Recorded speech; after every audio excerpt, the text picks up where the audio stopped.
Huwag niyo na po kaming hanapin sa mga presinto sapagkat ang inyong mga pulis ay nasa inyo ng mga telepono. Dial 911. Darating ang inyong mga pulis sa loob ng 5 minuto.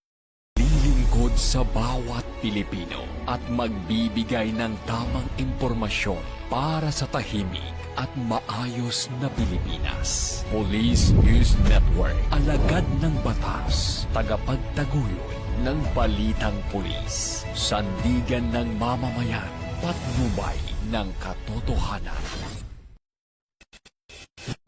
Kampo Krame, maghahatid ng pinakahuling kaganapan at nagbabagang balita. Ito ang PNN Police News Network.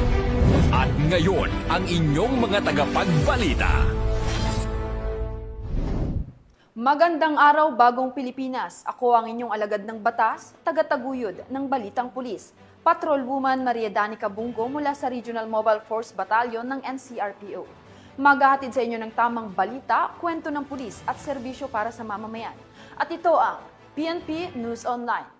Ang pangunahing balita ng Police News Network, alagad ng batas, tagataguyod ng Balitang Pulis.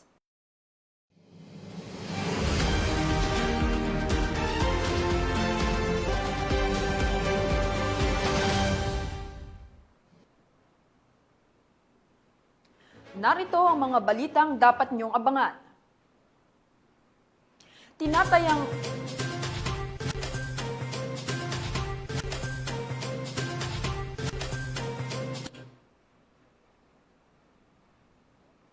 Tinatayang 1.7 milyong pisong halaga ng shabu nasabat sa magkahiwalay na operasyon sa Iloilo City.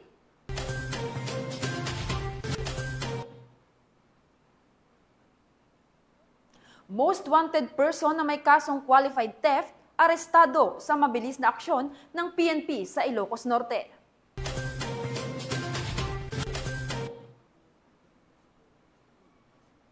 At dating miyembro ng milisya ng bayan ang voluntaryong sumuko sa Abra.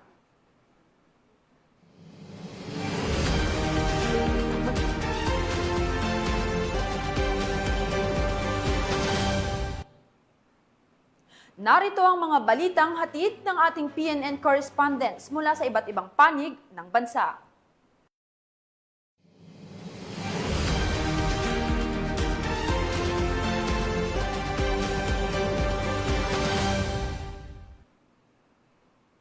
Simulan natin ang balita mula sa bahagi ng Luzon.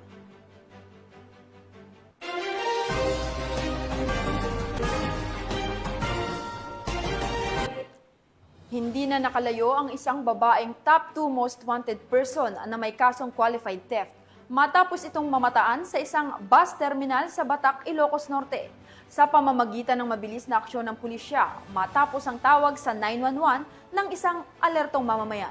Agad siyang naaresto bago pa man makasakay at makalayo patungo sa kanyang pinaplanong destinasyon. Police Corporal Joan Marie de los Santos sa report. Isang mabilis na aksyon ng kapulisan ang nagresulta sa pagkakadakip ng top 2 most wanted person sa lungsod ng Batak, Ilocos Norte matapos ang impormasyon mula sa 911 nito lamang Huwebes ng umaga. Ayon sa ulat, nakatanggap ang City of Batak Police Station ng tawag mula sa 911 matapos magsumbong ang isang concerned citizen na namataan ang suspect sa Florida Bus Terminal sa Barangay Kaunayan. Agad na rumisponde ang pulisya sa ilalim ng pamumuno ni Police Lieutenant Colonel Jerome B. Wangki, officer in charge ng nasabing istasyon. Dito ay positibong kinilala ang suspect na si alias Jackie, 31 anyos, may asawa at residente ng Barangay Palungpong.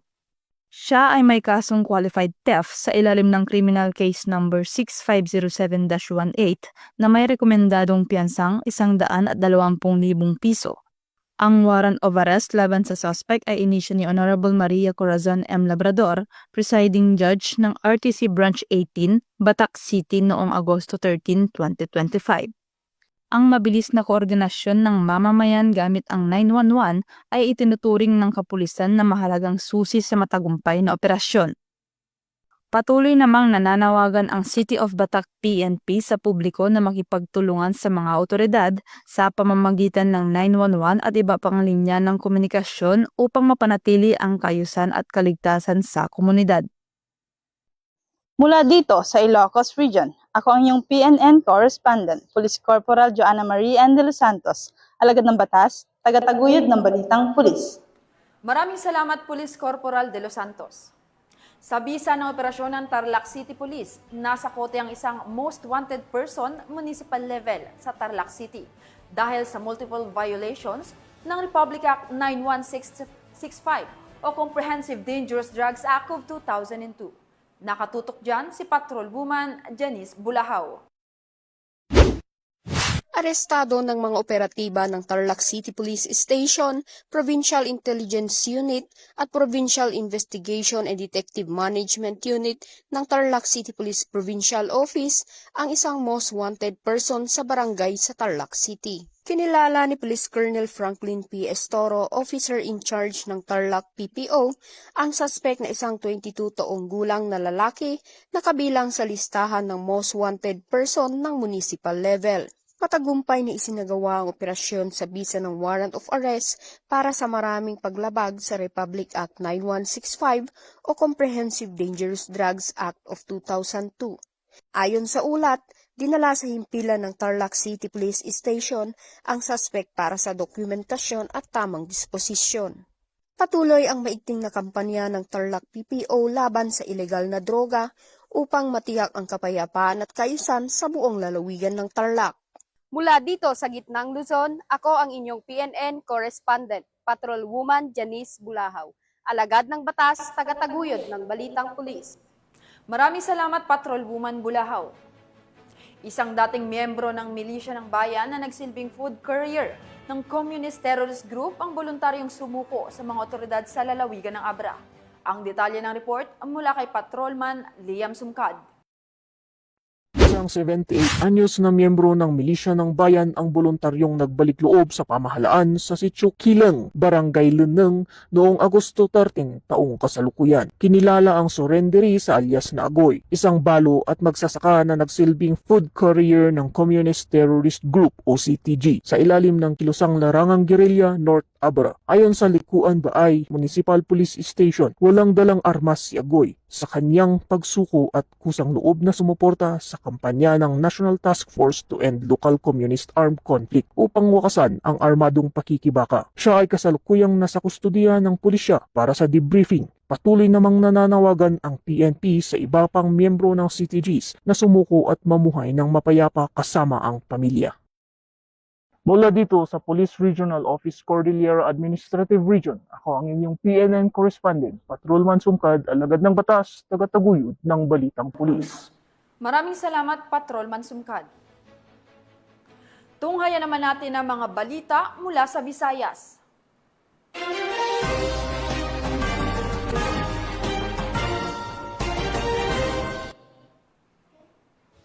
Nagresulta sa pagkakasamsam ng tinatayang 1.7 milyon halaga ng shabu at pagkakaaresto ng 7 individual sa isinagawang magkakahiwalay na buy-bust operation ng Iloilo City Drug Enforcement Unit sa naturang lungsod. Yan ang tinutukan ni Patrol Woman Andrea Dominic de Palubos.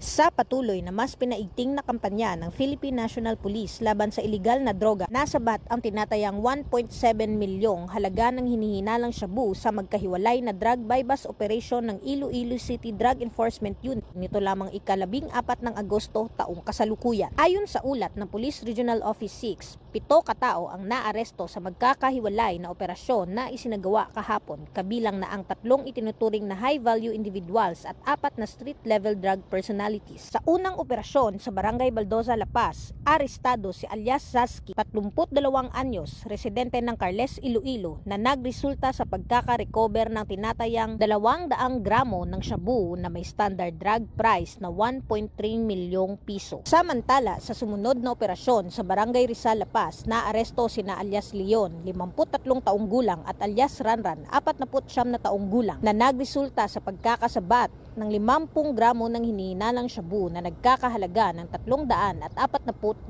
piso. Ang operasyong ito ay bahagi ng mas pinaigting na kampanya pang tuluyang linisin ang Iloilo City sa banta ng iligal na droga. Mula dito sa Western Visayas, ako ang inyong Police News Network Correspondent, Patrolwoman Andrea Dominic Di Palobos. Alagad na batas, tagataguyod na balitang pulis. Maraming salamat, Patrolwoman Di Palubos. Narito naman ang mga balita mula sa bahagi ng Mindanao.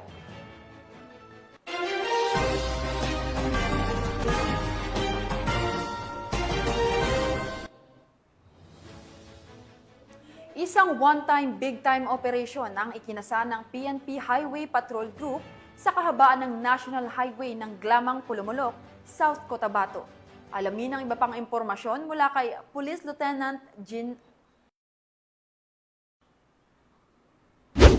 Sa patuloy na pagpapanatili ng kaligtasan at kaayusan ng bawat kakalsadahan sa iba't ibang panig ng Pilipinas, isang one-time, big-time operation naman ang ikinasa ng HPG sa Rehiyon 12 sa pangunguna ni Police Lieutenant Colonel Ruel Villarin, Assistant Chief ng RHPU 12 sa kahabaan ng Glamang Pulumulok, South Cotabato nitong nakaraang araw.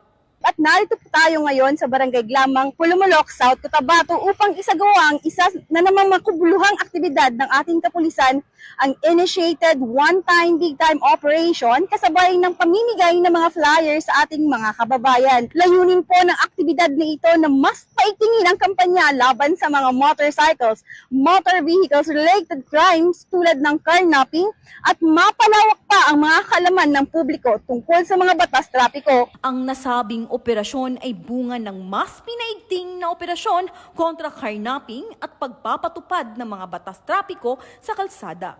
Layunin dito na mapanatili ang kaligtasan at disiplina ng ating mga kababayan na gumagamit ng ating mga lansangan at kakalsadahan.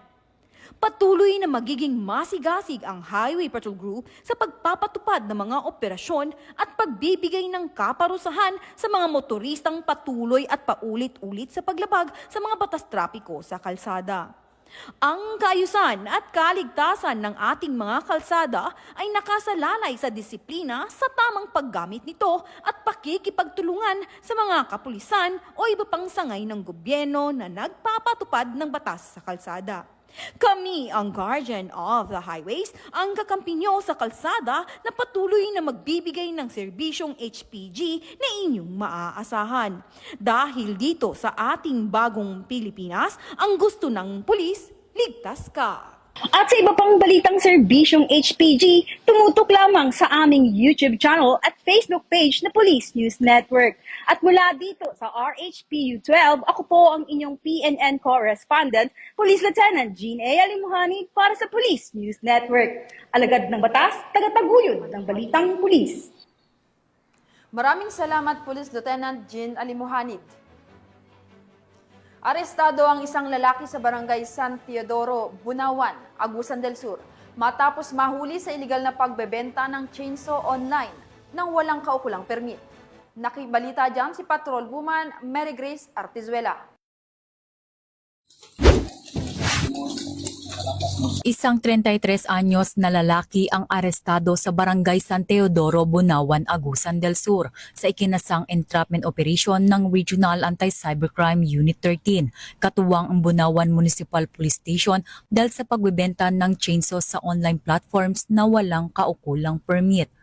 Sa isinagawang cyber patrolling, natuntun ng mga otoridad ang Facebook post ng suspect na nag-aalok ng chainsaw online na nagresulta sa kanyang pagkakaaresto matapos makipagkasundo para sa isang pisikal na transaksyon.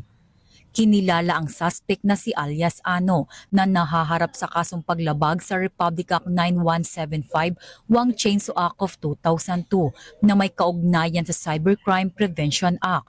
Kasalukuyan itong nasa kustodiya ng Bunawan Municipal Police Station kasama ang mga nakumpiskang ebidensya para sa dokumentasyon at agarang disposisyon ng kaso. Laging tandaan, iwasan magbenta online ng chainsaw nang walang kaukulang permit mula sa DENR. Yun lamang po at maraming salamat. Muli naming pinapaalalahanan ng publiko na maging mapanuri sa bawat transaksyon online. Mula dito sa Campo Crame, ako ang inyong PNN correspondent, Patrolwoman Mary Grace Arquizuela, nagbabalita para sa Police News Network, alagad ng batas, tagataguyod ng balitang pulis. Maraming salamat, Patrolwoman Arquizuela.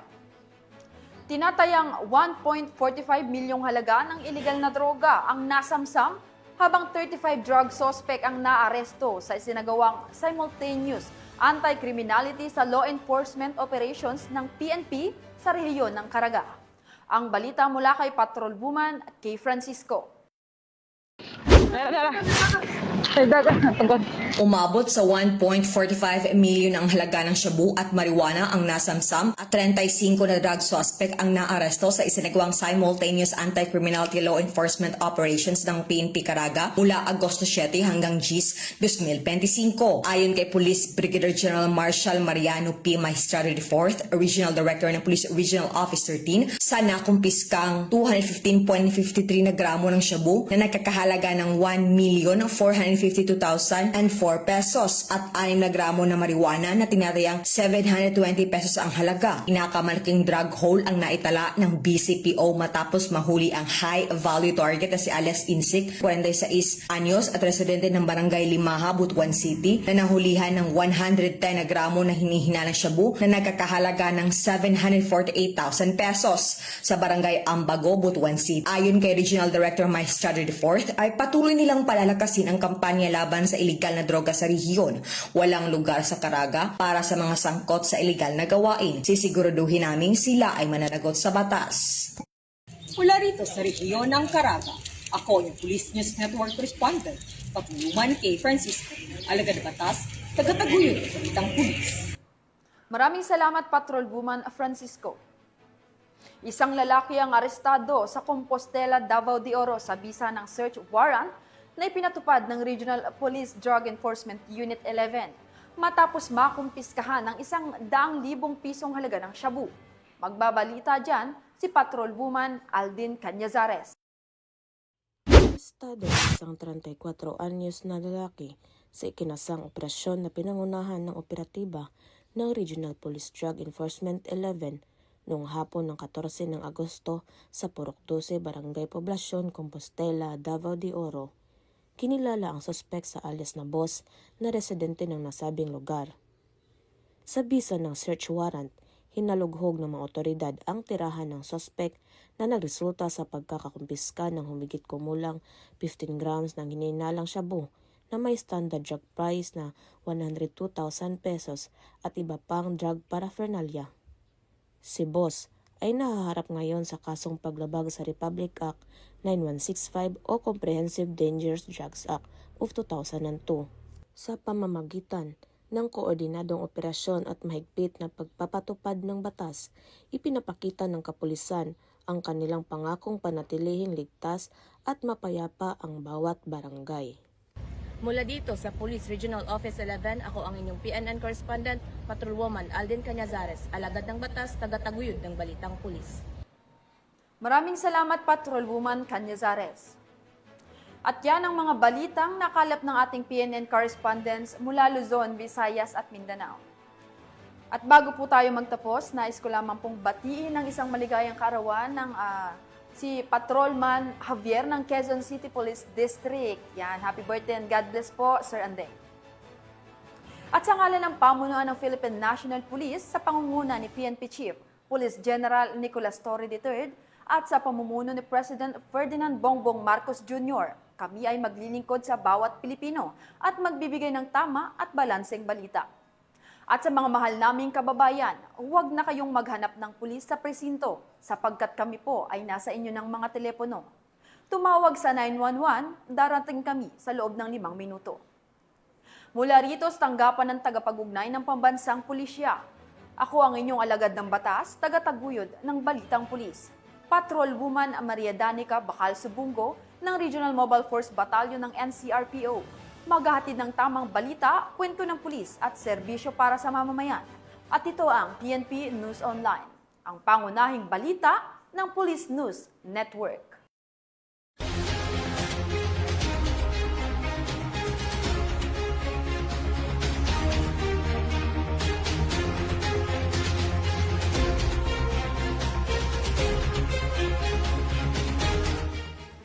Police News Network, alagad ng batas, tagapagtaguyod ng balitang pulis.